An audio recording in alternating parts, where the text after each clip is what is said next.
రాష్ట్రంలో ప్రతిపక్ష పార్టీ ఎన్ని అడ్డంకులు సృష్టించినా పేదలకు ఇళ్ల పట్టాలు పంపిణీ ధ్యేయంగా కృషి చేస్తామని ఘనత ముఖ్యమంత్రి జగన్మోహన్ రెడ్డిదేనని కుప్పం వైసీపీ బాధ్యులు భరత్ పేర్కొన్నారు. గురువారం గుడిపల్లె శాంతిపురం మండలాల్లో ఇళ్ల పట్టాల పంపిణీ విజయోత్సవ ర్యాలీ చేపట్టారు.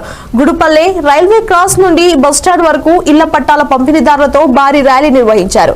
ఈ సందర్భంగా గుడిపల్లి బస్టాండ్ ఆవరణలో వైఎస్ఆర్ జగన్ చిత్రపటానికి పాలాభిషేకం చేశారు. ఈ కార్యక్రమంలో భరత్ మాట్లాడుతూ వైఎస్ఆర్సీపీ అధికారం చేపట్టినప్పటి నుండి పేదల సంక్షేమమే లక్ష్యంగా పాలన అందిస్తున్న ఘనత భారతదేశంలోని అన్ని రాష్ట్రాల కంటే ఆంధ్రప్రదేశ్ లో ఒక్క జగన్ కు మాత్రమే సాధ్యమన్నారు. అనుకుంటుంది కాబట్టి ఖచ్చితంగా చూడుతా ఉన్నాం.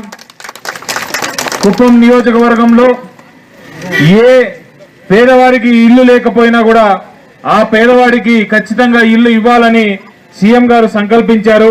ఎవరికైనా సరే ఏదో ఒక చిన్న ఇబ్బంది వల్ల ఇల్లు ఒకవేళ రాకపోతే ఈ 35-40 రోజుల తర్వాత మళ్ళీ అప్లై చేసుకోవడానికి ఉంటుంది కాబట్టి ఖచ్చితంగా ప్రతి ఒక్కరికి ఇల్లు లేని పేదవారు ప్రతి ఒక్కరికి కూడా ఇల్లు ఇస్తామనే హామీ మేము తీసుకుంటూ ఖచ్చితంగా ఈ కార్యక్రమాన్ని ఇంత గొప్పగా ఆర్గనైజ్ చేసినటువంటి మన వైఎస్ఆర్సీపీ కుటుంబ సభ్యులందరికీ ధన్యవాదాలు తెలియజేసుకుంటూ అధికారులకు కూడా ధన్యవాదాలు తెలియజేసుకుంటూ రేపు జరగబోయే కార్యక్రమాన్ని మరింత వైభవంగా మనం మొదలు పెట్టుకొని 7వ తారీఖు వరకు కంటిన్యూస్ గా ప్రతి ఒక్క పంచాయతీ తిరిగి అక్కడ ఉన్నటువంటి లబ్ధిదారులకు పట్టాలు ఇవ్వడం జరుగుతుంది. కాబట్టి ఆ కార్యక్రమాలన్నీ కూడా అత్యంత వైభవంగా జరుపుకోవాలని కోరుకుంటూ సెలవు. Thank you. జరుపుకున్నారో అది కాదు, మీకు పట్టా ఇచ్చిన మరుసటి రోజు